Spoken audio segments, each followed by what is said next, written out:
the Knicks players credit, man. They went further than I expected them to go.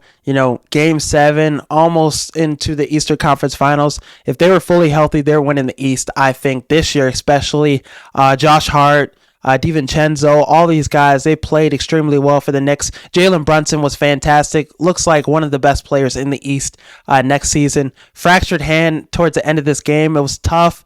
Just all these injuries started to pile up, and against the Pacers, a fast-paced offense, it's not going to bode well for you.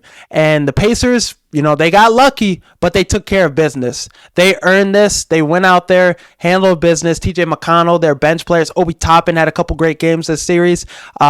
Miles Turner was good in the series, I think. And Siakam, Game 7, him and Halliburton came out hot. Tyrese Halliburton had 14 points in the first quarter, so they came out really hot out the gates. Their players, even if Brunson was playing in this game, the Pacers still would have won. They just wanted it way more. And people were saying Tom Thibodeau is the reason for all these injuries, but all these motherfuckers on the Knicks injured all season already.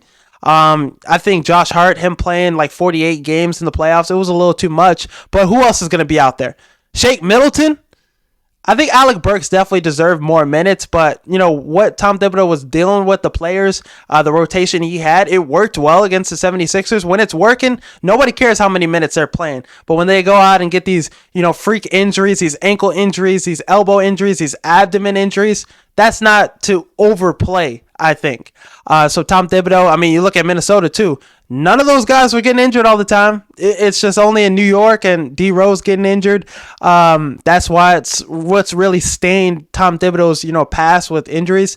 Definitely, like I said, I can't say he doesn't overplay guys. He does be playing guys way more than they should be. But look at the rotations. If this Knicks team was healthy, Josh Hart isn't going to be out there for 48 minutes.